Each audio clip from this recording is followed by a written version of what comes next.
ஒரு காலத்தில் எல்லா பண்ணை விலங்குகளும் அமைதியாக வாழ்ந்த, ஒவ்வொரு நாளும் ஒரு சாகசமாக இருந்த உலகத்தில் பீப் என்ற ஒரு ஆர்வமுள்ள சிறிய ஆடு வாழ்ந்தாள்.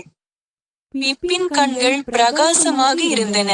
அவளது ஆட்டம் சுறுசுறுப்பாக இருந்தது. மேலும் சன்னி மேடோ பண்ணையில் சுவாரஸ்யமான இடங்களை கண்டுபிடிக்கும் திறமை அவளுக்கு இருந்தது.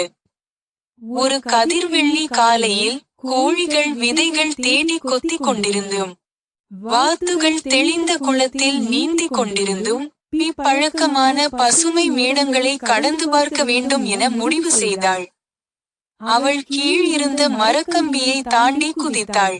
அவளது சிறிய கொம்புகள் மென்மையான புல்லில் ஓசையில்லாமல் விழுந்தன.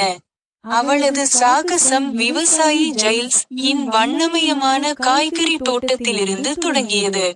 சிவப்பான தக்காளிகள் வானத்தை நோக்கி ஏறியிருந்தன. சதைப்பிருக்கும் கரட்டுகள் மண்ணிலிருந்து மெதுவாக வெளியே வந்தன. பச்சை முட்டைக்கோஸ்கள் தரையில் அடர்த்தியாக இருந்தன. அவற்றின் இலைகள் மடித்த வண்ணத்து பூச்சி விரல்களைப் போல் விரிந்தன.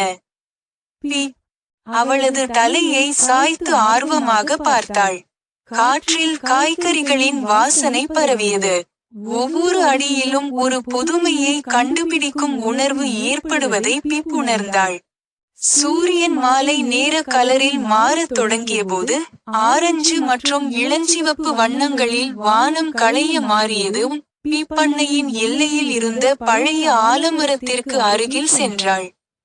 அங்கு குளத்திலிருந்து நடந்து வந்த ஒரு நண்பனான மஞ்சள் வாத்தின் கண்களின் கீழ் பீப் அந்த அற்புதமான சூரிய அஸ்தமனத்தை பார்த்தாள். நீளமான நிழல்கள் புல்களை கடந்தும் ஆடம்பரமாக ஆடிக்கொண்டிருந்தன. மாலை நேர அமைதி அந்த இடத்தில் தோன்றியது. ஒரு சந்தோஷமான நிமிடத்தில் பீப் வீட்டிற்கு திரும்ப வேண்டிய நேரம் வந்துவிட்டதை உணர்ந்தாள். அவள் பண்ணை குடிசைக்கு திரும்பி ஓடினாள். அவளது இதயம் அந்த நாள் கண்ட அனுபவங்களால் நிரம்பியிருந்தது. அவள் புதிய இடங்களை பார்த்தாள், புதுமையான வாசனைகளை உணர்ந்தாள், உலகத்தின் அற்புதத்தை அனுபவித்தாள்.